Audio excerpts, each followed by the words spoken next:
Sa mga kaibigan, Perf Nicasio to at welcome sa bahay ni Pekto. Meron tayong very special Perf Talk episode na in person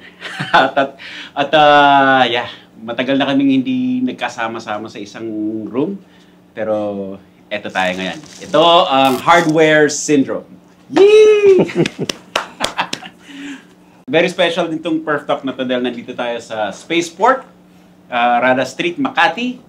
Hinayaan nila kaming mag-ingay dito sa kanilang magandang creative space para mabigay sa inyo itong episode na ito. At syempre, pakilala natin yung hardware syndrome. Magsisimula tayo sa nagigitaran nandun, yung ating matipunong gitarista. Kita yung cleavage. So, ang gitarista natin, si Carlo Sison. Yee!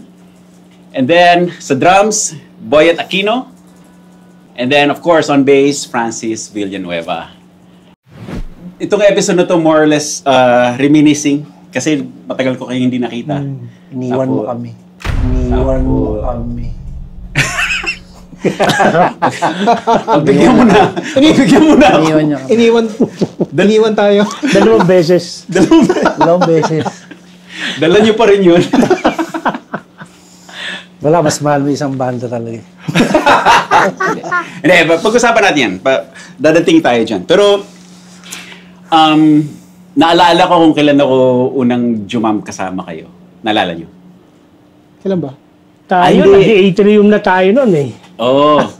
Hindi, ang unang beses na, ang very first gig ko with Francis M, isang MTV event sa Metro. Or Faces, parang ganun. Faces, yeah. Kasabay niyo si True Faith. Yeah. Nanood ako nun, tapos sabi ko, boy, jam naman ako sa inyo. Aling kanta? Hindi, lahat. Basta, gigitarahan ko lang. Tapos nanghiram ako kay Ferdy ng True Faith ng gamit. Tapos habang nagsiset up ako, binato ako ng stick. Hoy, ikaw na lang hinihintay. And then after nun, di tugtog tayo. And then after nun, tumawag na si Mileage sa akin. Pwede ka ba ng Friday? Yun na. Tapos tuloy-tuloy na. Si Nino pa yung bass nun. Meron akong ano. Oo. Yun. So, kailan kayo nag-start tumugtog kay Franz? Naku, nakakatawa yun. Well, tumugtog, wag na natin sama si yung Rapis Francis, iba yun eh. Yung banda na, pumasok ang banda na. Kasi, well, kailangan pala, we started kasi me and Nino, makina eh. Okay, makina, sequence. Sama namin yun nga, DJ MOD. Tapos noon, there was a time na meron kaming front mag-front kami kay, Hammer. Sa MC Hammer. Hammer na lang siya noon. Hammer na lang siya, hindi na MC. Okay. Kailangan, actually nakakatawa yun kasi lip-sync lang kami doon. Nag-lip-sync lang kami doon. Gusto ni Franz, meron drummer. Tinawag namin si Boy. Tapos, na-late pa nga yan eh. Buhat-buhat niya yung drum set, magsisimula na kami. Inakyat namin sa stage. Doon. Tapos noon, actually, 3 araw yun eh, di ba? 3 araw na concert yun. Anyway, after which, doon nag-start yun actually. Doon nag-start yun kasi we decided to record yung meron akong Then, dun kasama na si Boyd na. Kasi, actually, si Boyd somehow nag-influence kay Franz na banda tayo. Tapos, ano yung pangalan niyo nun? Electric Symptom. Electric Symptom. Hindi, Cannabis. Cannabis. And then, yun na, dun nagsimula yun. At that time, naririnig lang namin nun yung Beastie Boys, kay Franz. Ayan. Tapos yung The Roots. The Roots. Meron na ba nun? Meron na. Wala pa yata. Meron na, The Roots. No, not The Roots. Yung kay Ice Cubes. Ano yun? Ano yung kay Ice Cube? Body Count. Body Count. Yeah. Body Count. Yun. So, Ice Cube o Ice Tea? Ice Tea. Sorry. Ice Tea. Body Count. Ito na yun, no? So yun, doon nagsimula yun, no? Yun ang pinapakinggan ni Franz, so na-influence siya. Doon na siya na-influence. And then, ayun na, doon na kami nagsimula as a band. Oo, tapos, it turned out, actually, 24 tracks lang yun eh. Yung record namin. 16 yata yan. 16 pala, 16, sorry. 16 pa. 16. Kasi yung, ano ba yun, meron akong and then, yung ayoko sa dilim. Ayoko sa dilim, yun, nandun yun. Oo, paglabas yung bigat, uy. Oo. Metal tsaka rock. Ang influence mo metallic eh. Kung nasali ka naman. Sa ano pa yun, di ba? Pink Noise? Pink Noise yun, di ba? Hindi. Sa may Sampaguita. Sa Sampaguita, PM Studios. Oh. Yung hilera ng Green Hill Sound din, di ba? Katapat. Katapat, kabila. Oo. Doon ka eh. Doon ka dumating. Yun yung French fries. Sarap kasi yung French fries. Oo, masarap. So yun, it started there. Cannabis yun. And then, there's this band came out. It was called Pedro's Cannabis. So, nung lumabas yun, ayaw ni Franz na masabing ginaya namin yung pangalan niya. Something like that. No offense. So, yun yung simula na pinalitan namin yun. Pinalitan niya ng pangalan na Hardware Syndrome. Bakit Hardware Syndrome? Yun. Si Mr. Hardware Syndrome. Hilig sa hardware kasi siya. As in, sobrang hilig sa hardware. And then, he kind of influenced me of that as well. Kasi, well, hindi to kasi primitive na to eh. So, andun nakatago. Andun nakatago eh. But anyway, yun, doon nagsimula yan na, naging Hardware Syndrome because of that. Tapos yung mga equipment, gano'n. Yun, ini-influence din namin yun noon eh. Kaya lang... Sino ako? Oo. Kaya lang medyo... Loner. Loner eh. Saka a man of few words siya eh. A man of few words. So, mapapansin nyo, nagtatawa na kami dahil marami mga inside jokes. So, pero Hardware Syndrome started with kami nila. Kami yun talaga. Freeman yung Hardware Syndrome. Freeman siya. Parang may issue din sa BMG yata yung cannabis, di ba? Ayaw nila. Ayaw. Hindi, pero bago pa nung BMG, Hardware Syndrome na kayo. Nagre-rehearse pa lang tayo nun, tapos sinusulat natin yung mga songs. Hardware Syndrome. Imagine mo, ginawa lahat yung kanta na yun sa studio. Studio mo sa CC Barleta. Tsaka sa session. Mas madalas sa session. Session. Makati Cinema Square kasi mas pero malapit nandun kay din tayo fans. sa Perfect Studio. Nandun din. Kung saan available. Pectus, di ba? Pectus, Dun. So, Pectus pa ba nun? Yung Penenik yung din. intro. Pectus. Pectus. Yung tapos yung writing process natin nun ganito eh. Yes. Andyan si Franz. Jam eh, di ba? Jam, sino makakuha ng riff, sino dadala. Tapos buuin. Pinapag-jam tayo, tapos siya, habang sinusulat niya yung lyrics, di ba? Ayun yun eh. Ganun, magaling siya magsulat kasi mabilis niya magsulat. Bilis. Lagi siya merong inspiration. Lagi may baon. Pero may araw din na walang di ba? Walang nangyayari. Hindi naman laro lang. Hindi naman parang gripo yan na creative ako, ito lalabas. I mean, inspiration din pero minsan pag nandun, ang bilis. Actually, yung Zolog, nagka-cram na tayo noon, wala tayo masyadong maisip. Ikaw, kaya mo inaisip yung Zolog. Kaya niya nirecord, this is a song, the tono, the song of Perf. Sa Green Hills yun. Sa Green Hills. Sa Green Hills. Yung studio ni Butch Dance, yun ba yan? Yung katapat nung music hall. Katapat ng music hall. Ano yun? Ano nga pa pangalan ng studio na? Basta sa baba na may tapsihan yun. Basement, yung may basement parking. Yun, doon. Habang nasa loob kayo, doon sa basement na yun. Habang nasa loob kayo, nandun kami sa labas. Tapos, yung paborito niya nun, yung voice recorder niya. Recorder cassette. Kaya nung album mismo, yung mga fillers niya galing doon. Lahat galing doon, di ba? Kasi bootleg. Mahilig siya mag-loop eh. Loop, bootleg, tapos kung ano-ano nire-record. Okay. Explain natin yung Hardware Syndrome. Malalim, madami. Madami. Hindi. Nung time na yon na hindi pa uso ang gear, into gear na tayo. Yes. Into gear na tayo. Like, uso ngayon sa mga musicians, yung parang magkaaway yung mahilig sa gear at saka yung mga hindi mahilig sa gear. Di ba? Tapos nandyan yung, wala sa pana yan, nasa Indian yan. Pag yung Indian, binigyan mo ng compound crossbow, mas asintado yun. Mas malakas yung torque nun. So, and then, ang influence nating lahat, si Boyet. Siya Hardware Syndrome, sa talaga. Oo, siya He is that guy. yung unang DW drum kit dito Correct, sa atin, yeah. di ba? Kulay violet. Kulay violet. Pero nung time na yun, paano mo napasok yung pagiging gearhead? Mga magazines, basa ng magazines. Kasi parang gusto mo rin magkaroon, syempre. Oo. Tas, Wala ka mabibilihan talaga nung dito. No? Wala. Puta pa. So, import pa, no? Kailangan pala dalaganin May kumpanya kami nun eh. Taga. Ang taga. Nagpapasok. Nagpapasok. Tapos, mabibilang mo ba kung ano yung mga yung mga napasok mo na gear? Ang daming drum set na rin, iba-iba. May time yun, nagpasok ng ano eh. 3 sabay-sabay. Di ba May yung drum set, Sonor, Yamaha, tsaka Gretsch, sabay-sabay niyang pinasok yun. Kaya nung recording ng Freeman, Iba-iba, di ba? Freeman Happy Battle, iba-iba. Halos maraming drum set marami na yun. siya. Oo, marami. Pero Yamaha na lang yata yung nandun nun, yung time na yun. Yamaha pa lang yata. Hindi, may naalala akong ginawa mo nun eh. Sa recording ng Freeman, may isang take na hindi siya nag-take ng kick. Tapos in-overdub yung kick. Ano kanta yun? Hindi yung sa Ano kanta yun? Soul Placenta yata yung dalawang, Oo, dalawang kit. Oo. Yung pag-chorus yung mas mataas na. Kasi pag chorus sa snare niya, yung sa live take, walang kick. Tapos in-overdub yung kick kasi ibang kick. And then bukod sa drums, pinasok mo rin yung gamit mo.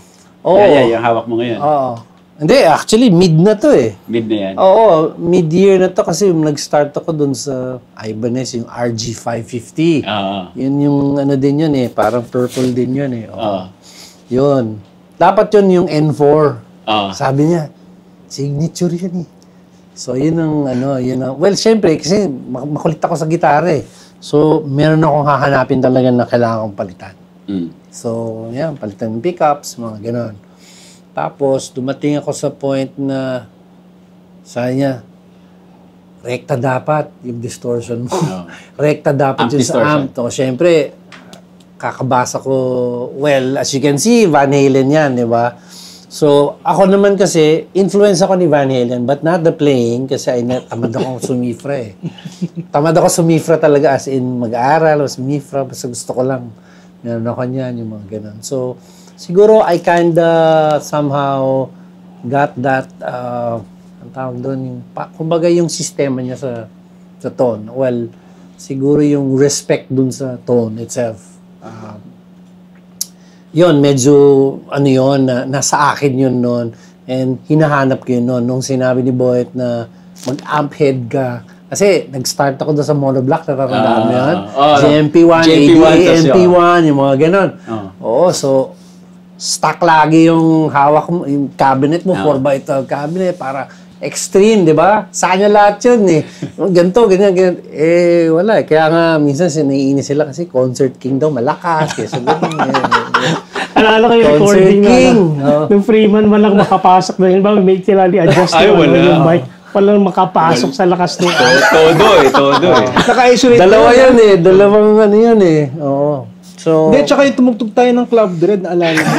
ay, binubuhat pa! Dalay niya yung yung head mo, tsaka yung cabinet. 4x ano ba yun? 4x12. Yung cabinet niya, kami nila Perf, mga naka-combo lang. Combo ng Club Dread. Combo ng Club Dread. Oo.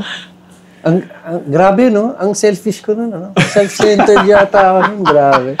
Hindi, pero yun yung tunog eh. Yun talaga. But then, kasi marami ngayon, no disrespect, but then, syempre, yung technology ngayon, iba na. But siguro ako kung tatanungin mo kung tungkol dyan, old school. Old school, pero hindi ko siya mahanap doon eh. I mean, hindi ko siya marinig doon. Meron akong, actually, yung distortion ni Perf, the bad 94. That was good. That's something to consider for me. Kasi meron lang akong konting, di ba? Like I said, yun lang tweak mo lang ng konti yun. But then, overall, okay siya. Kumbaga, kung meron akong subukan na, kasi ginagamit ko Shredmaster eh. Galing din sa kanya yan. Oo, siya nagbenta sa akin nung una kong ganyan until nakakita ko ng kasi medyo nasa tagal sa dami ng best na May backup ka na. meron na. Oh. So, yeah, yun ang hindi ko pa ma-grasp siguro. Siguro I like yung idea na naririnig ko yung speaker ng full range guitar speakers. Gusto kong naririnig yun eh. Gusto kong alam kong nandiyan sa likod ko yun. Gusto kong nararamdaman ko siya. Yung ganon. Like, yung mga ngayon, many would not understand me, but... Yung nag-guest tayo sa Lunes Tunes, nila Top, di ba? Tapos sinubukan mo yung digital ko na... Yeah. Ang una sabi ni Carl, may delay! May latency! Meron, yun. Yung kasi mga pag sanay ka sa analog na setup, Yeah. wala yun eh. Wala yun eh. Yun. So, ikaw, importante sa'yo yun. Ramdam mo ka agad. Oo. Pero kanina naririnig kita eh. Meron kang ginagawa na strumming. May ginagawa kang, like, example, pag...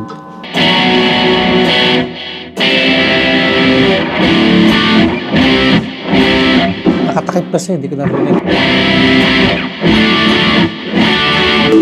Gusto ko naririnig yung mga string na yun. Pag nagde-distort, kanina medyo naririnig ko yun sa'yo.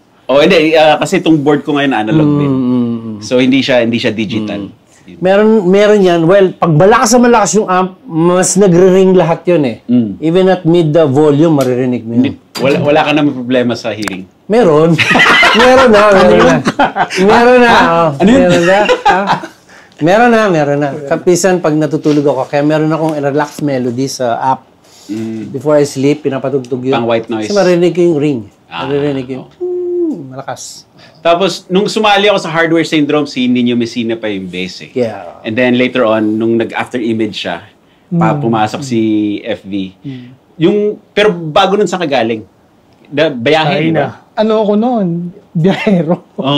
Tapos nung sumama na si Nino sa after image, may Dunkin tour si Francis. Sa Mindanao, Visayas. Sa China ka nun eh. Doon ako, in between biyahe yun eh. Sinama ako ni Carlo. Sama ka, sabi niya. So, nag-rehearse kami. Until, yun, ako kasama ng tour. Then, pag uwi, pagtapos ng tour, bumiyahe ako. Tapos, inabangan na ako nila Pia nun. Na, nung pauwi na ako, kinontak nila ako, magre-recording tayo ng Freeman. Nice. Take note, long hair siya nun. Paano yung posing niya nun? Tapos, ito na yung bass mo nun, di ba? Or ba? Nung sa Dunkin tour, meron akong Ibanez pa na sound gear. Okay. Then, pag uwi ko from yung final biyahe ko na magre-recording ng Freeman, dumaan ako ng Hong Kong. Tom Lee. 1994, binili ko to. Sa Tom Lee.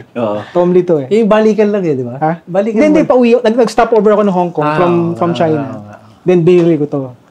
Then sa eksakto pagdating nakita ko yung drum set ni Boyet, 'di ba, yung DW.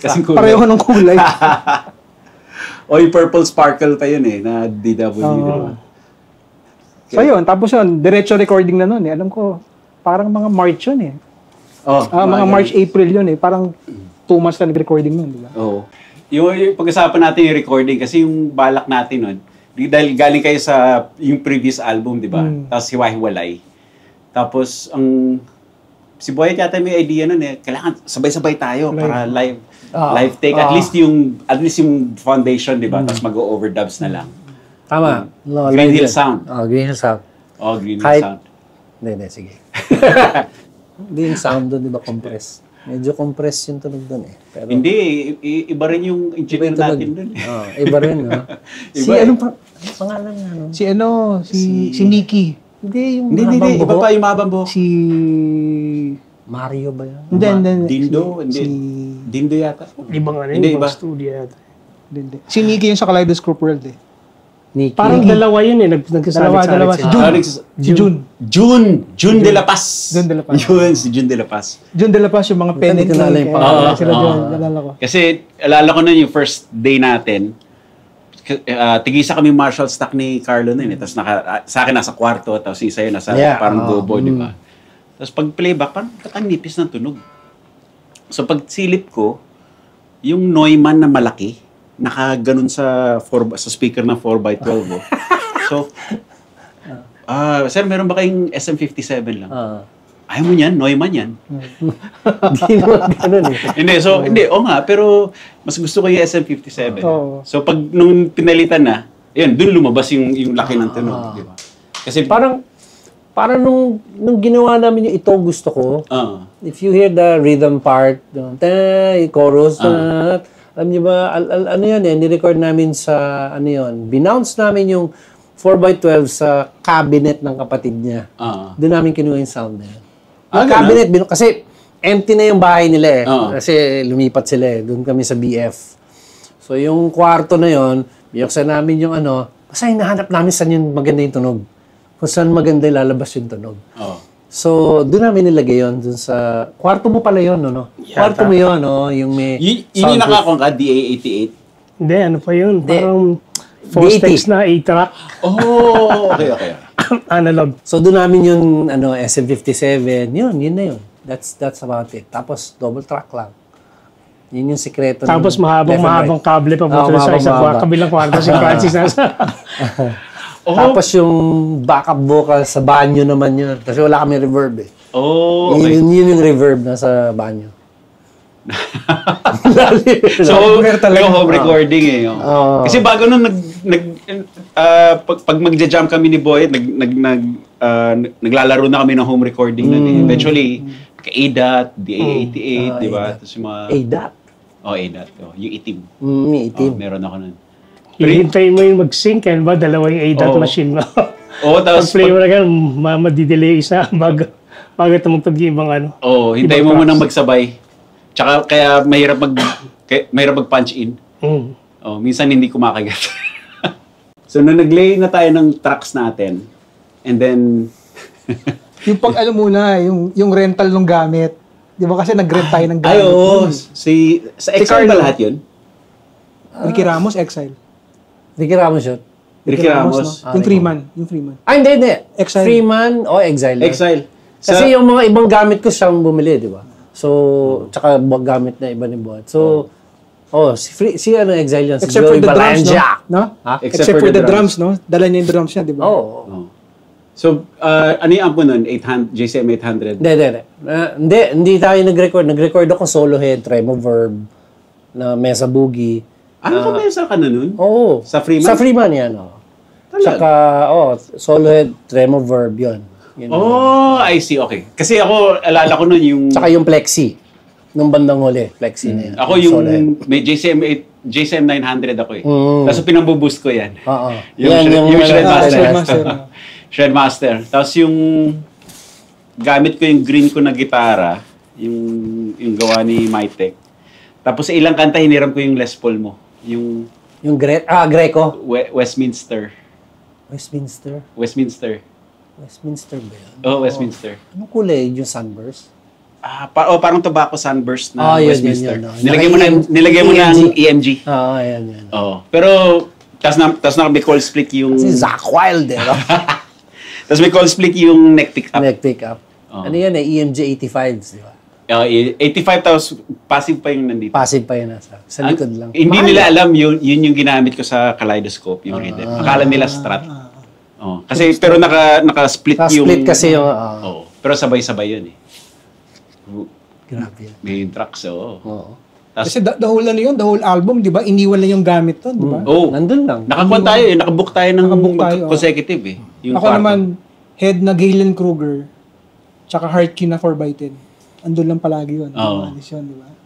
Tapos sabi nga ni Boyet, dapat ganito position ng miking mo, di ba? Hinahanap natin yung si Boyet nakatalikod sa control room na. May picture ka, di ba?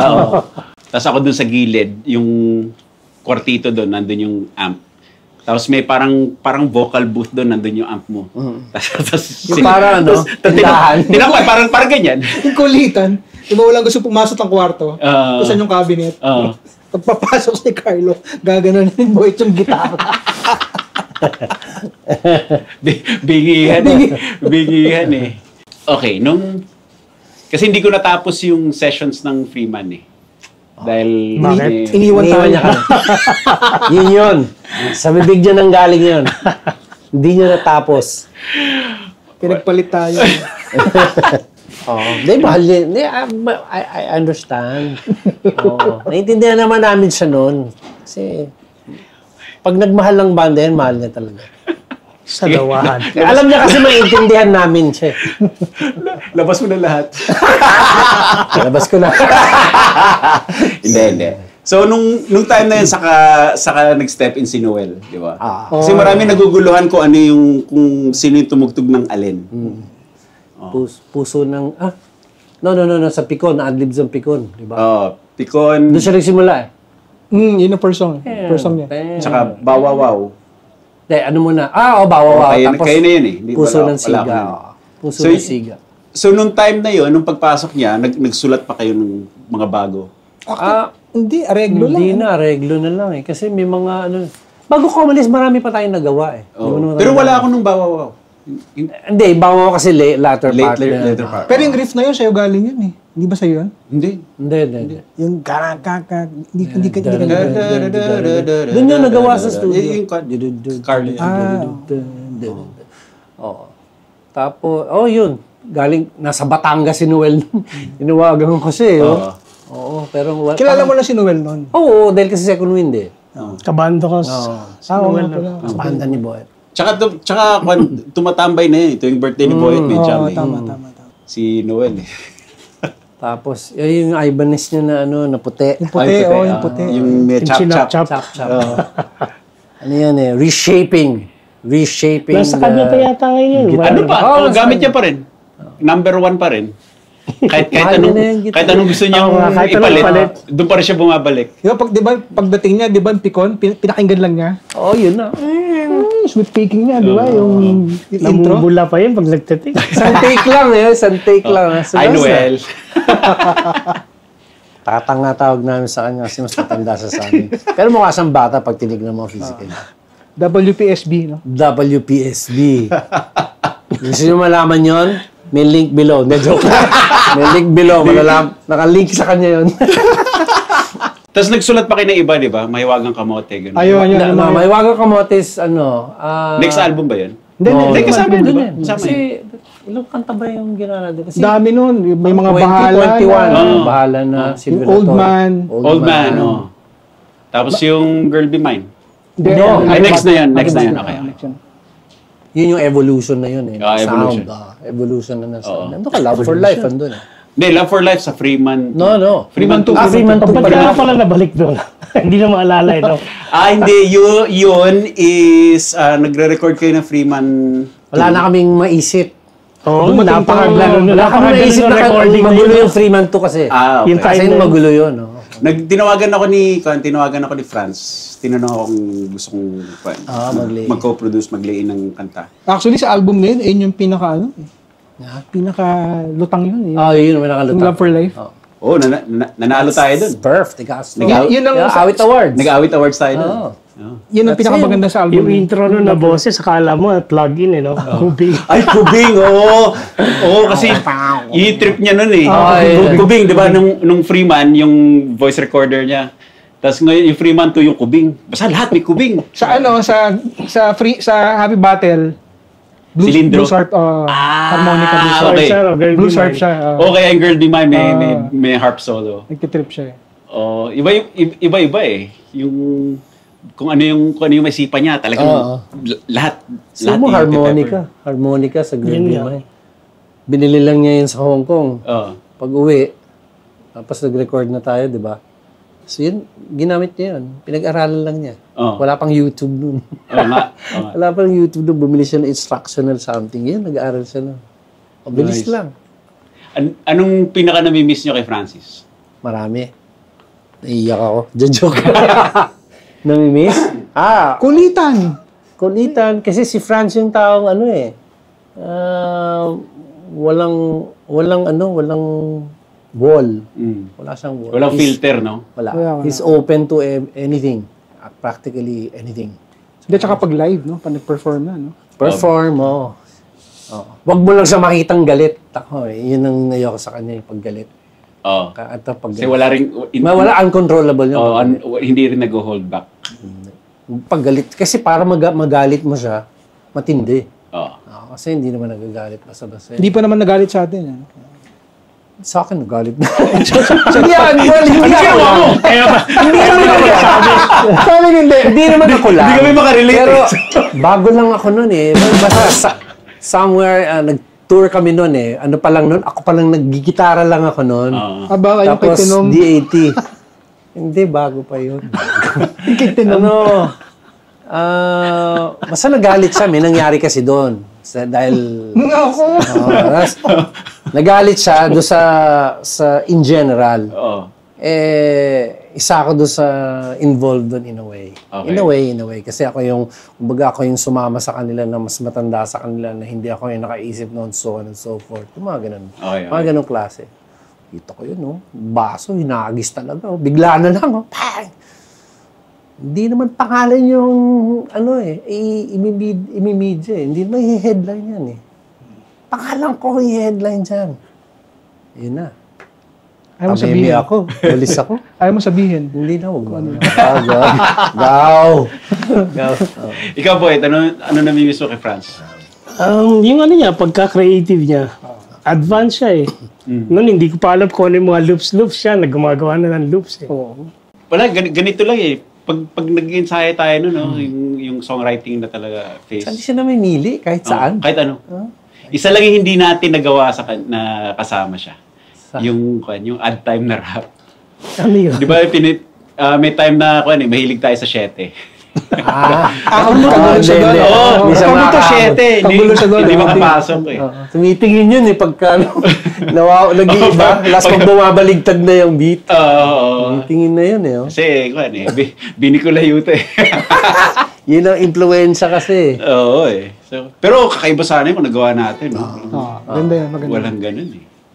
Ngayon meron na nagra-rap ng ad time. Kasi wala tayong naging seryosong practice nun eh, no? Wala tayong seryoso na talagang hindi. Wala yung structured, hindi. Pag mag-rehearse tayo nun. Creative Pinapabayaan tayo eh, di ba? Creative lang eh. Tapos, mawala siya sandali, tapos pagbalik niya may letra na. Lalabas yun, di ba? Oo, Susulat. Tsaka yung pagsabas, di ba? Mileage. Kaya kung pen, saka paper. Susulat na yan. Di ba? Pen and ink, di ba? Dami kung ano yung napipick up niya pag nagkakwentuhan tayo, di ba? Susulat niya agad. Oo, di ba? Galing eh. Kaya... Tsaka pag may marinig, di ba? May marinig yan na na sa radio, di ba? Yun na. Sa sample. Isang katagalang. Tapos manganganak na yun. Sobra yung enthusiasm niya sa passionate siya talaga. Sobra. Yun nga yung... Kahit anong mahiligan niya, yung camera, grabe rin sa camera yun. I mean, lahat, gumagaling siya. I mean, to the point na nagiging addict siya dun sa craft na yun eh. Na-addict siya sa craft. May isang kwento yun eh. Yung PA niya dati sa photography, si Liton pangalan. Sabi ganun. Madaling araw na yata yun, something, ganun. Si Liton, nakaganon na, pagod. Sabi niya ganun. Oh, Tolits, tignan mo to. Okay ba to? Franz, blurred. Blurred? Kuha ko. Sino mo to? Franz, blurred. Tarantado ba? Blurred eh. Malinaw eh. Yung pala inaantok na yung... siya yung blurred. Siya yung blurred, oh. Antok na pala, natutulog. Kakahintay sa kanya. Siya yung blurred. Tsaka daming kwento niyan pag yung out of town. Yung mga nakakatawa talaga. Masayang kasama si Franz eh. Masaya yung event lagi. Palaging masaya. Tsaka yung pag magkakasama kami, di ba? Tawa ng tawa si Franz pag na yun. Bibo eh. Yung huli kong tugtog sa kanya is Pampanga yun eh. Somewhere 2000s. Angeles, oo. Ang kulit. Nasa kanya yung wireless mic. Tapos, magsa-soundcheck, pero hindi siya nakikita kasi may mga tao na eh. Pero lahat nasa school tayo nun. Lahat ng mga Kapampangan na sign, parang sinasabi niya sa mic. Di ba? Hindi ko masabi. May Kenny, tapos magtatawanan lahat. Alam mo yun. Mamumulit lang. Mamumulit. Anong naalala niyo sa unang tugtog natin sa Club Dread? Yan, yung amp. Ako natatakot ako nun. Yung amp, di ko makalimutan yun. Sino ba kasabay natin nun? Wala, tayo lang. Hindi, alternate. Meron tayo yun. Para pang... May nauna. Nakakasabay natin nun. Erectus, nakakasabay natin. Parang ganun. Nakakasabay natin. Parang ganun. After atrium na ba yan? After na. After na, no? Ako medyo, may feel din akong ganun. Kasi yung matatanggap ka ba or... Kasi yung time na yun, ano ba yun? Yung isang gig natin, Amoranto Stadium. Grabe yun. Diba, lalo yun. Grabe yun. Yung binabato na ng mineral water. Puro rocker yung ano, diba? Tapos artista. Hindi kasi ano ba yung nangyari? Ang naalala ko na si Triggerman yung host. Tapos pinag-aaway nila yung hip-hop versus metal. Alam mo yun? Yung time na yun. Tapos sabi ni Triggerman, itong susunod na artist, kayo na bala dito Ganun eh. Di ba? So, pagbukas ng ilaw, yun. Kung ano na yung mga tinapon sa stage, di ba? Pero later, napansin ko yung binabato yung dancer. Hindi tayo. Hindi tayo. Spin Dikit Posse. Kaya si Boyet yata yun, yung France sa Club Dread. Wala muna tayong dancer. Bakit? Masikip yung stage. Okay. Eventually, ano na rin no? After meron akong 3-man. Nung lumabas yung Freeman. Nung lumabas yung Freeman, talagang accept na. Tapos dumami na rin yung banda na rap. Pero kung si Franz nun, kasi ahead of time. Isipin mo yun, yung Amoranto Stadium, binabato ka, pero andun ka sa harap, tapos hindi ka... Hindi natatakot. Di ba? Yung talagang... Carl. Laban na tayo Basagan na mukha. Ganun yun. Basagan na mukha to. Basagan na mukha. Tapos after nun, kung saan na tayo tumugtog. Saan na. Wala nang... Wala na. Yun natanggap na. Natanggap na. May somehow. Parang may nalagpasan na may nag-away ka. Yun. Alin? Sa 8-3. Hindi daw siya nagsabi nun Hindi daw siya. Cut na doon. Hindi nagsabi na... Hindi, yung time na yun, kinuwento sa akin ni Basti yun Yung... Siya, nakaupo lang siya, tapos nagsa-sound trip. Tapos, tapos parang bigla na lang daw siya sinugod. Tapos may narinig pala na... Narinig si Myla. Na this fucking rappers. Fucking rappers. Kasi di ba late na, may audition sila. Ang sabi ni Perf, hindi raw si... Hindi si Basti yun. Pero wala yun yung time na yun na yung pinag-aaway yung rap tsaka pero actually after kasi nung nagkaroon ng music bureau nag-guess sila Basti. Okay na. Alam mo si Franz pag top soon. Wala na yun. Hindi wala. Ano na si Franz pagka gano'n. Yun yung maganda rin kahit basta sabihin mo basta magkalinawan kayo. Okay na Di ba? Pero nung bago siya namatay di ba sumusulat ng kanta yun. May napanood siya sa isang interview. Lala mo yan? Isang interview. On top of the food chain ba yan? Sinabi nung dapat may kantang lalabas na on top of food chain. On top of the food chain. Local banda. Ginawa ni Franz ng kanta. Talaga? Ang title, Top of the Food Chain. Top of the food chain. Ginawa niya kompleto. Talaga? Nabuo niyo? Hindi, yun na yung bago siya namatay Yun yung nasa hospital. Nakagawa siya parang 30 songs nakagawa siya. Meron siyang diary. Wow. Parang ganun karami Yung acid look sa na hindi na namin nakita yun. Hindi na nakita. Pero nung binisita namin, pinakita niya, di ba? Ano yun ang kwento nun kasi parang yung... Pwede ba sabihin niyo? Sabihin mo na kung sino. Yung band kasi na yan, yung artist na yan, parang sinasabi niya na kailangan nagre-record sila sa abroad. Mag-record kami sa abroad para mas makakilala mo. Para mas maganda yung tunog, mas maganda yung gano'n. Parang, bakit? Wala bang magandang tanong dito? Bakit yung happy battle? Mga gano'n. Sinabi niya. Kaya medyo na siya na. Tapos, nag-usap pa sila ni Ellie nun Nag-usap sila ni Ellie tungkol doon. Yun yung nun. Kwento nun. At tinanong, ba't kayo nagre-record abroad? Sabi niya, because we're on top of the food chain. Ayun. Ayun ang... Ano kayo sabihin niya? Ayun ang ang... Abogado siya kaya niya sabihin. Okay. We're on top of the food chain. Nung narinig ni Franz, talaga. Talaga. Parang the buzz na to. Aba. Puro blind item. Kita boy! Pasok, Boyet! Anyway. So, siguro, tugtog tayo. Tugtog tayo para... Kanina nagja-jam kami, parang... Wala, parang dati lang. ang bilis ng chemistry Parang dati lang. So, maraming salamat sa oras na binigay niyo sa ating get-together. And then hopefully, magawa natin to ulit. 30 years na next year ang Freeman. Yeah. 30 years. So kung may plano kayo, sali ako. Yes! Abangan! Sabihin nyo kaagad. Ayun, so anyway, lahat ng links nila, hindi, actually, bago pala tayo, ano yung mga current activities nyo ngayon? Ako, wala. From out of selling cars, out of it, I'm playing for Violent Playground. Okay. Which, tagal ko kasi minto, di ba? Almost 8 years. So, yeah. Last year, I joined them. Yan. Yun yung ginagawa ko ngayon. And other stuffs, yan. Bumabalik na naman sa, hardware syndrome. Unti-unti. Pero syempre, mahal na ngayon eh. Oo. Kaya mo? Hindi. Some portion lang. Hindi. Ikaw ba yan? Yeah. Ako ano pa rin, session sa drums, tapos recording, tsaka Avid Pro Tools. Nice. The main man. Okay. Ano ka na ba doon? General manager? Director na. Director na. Oo. Avid Pro Tools. Tapos, ikaw, Franz. Trabaho. Siya yung abogado. Oo, siya yung abogado. Hinga ko sila ng mga links sa socials nila. Lalagay ko sa video description lahat. Follow, like, subscribe, and all that good stuff. And then, hopefully, yun nga, next year, 30th anniversary ng Freeman, hopefully may mangyari. Mangyari. Meron yan.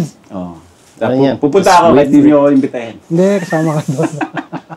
Yan. So, Hindi natin sabihin ni Pia. Pero we've talked about it already. Basta, malalaman nyo na lang kung ano yung kalalabasan. But we'll end this Perf Talk with a bunch of songs na sana ma-enjoy nyo. Okay, so thank you so much. Thank you for being Anytime. here. Anytime. Ulitin natin ito. Yeah. Yeah. Thank you.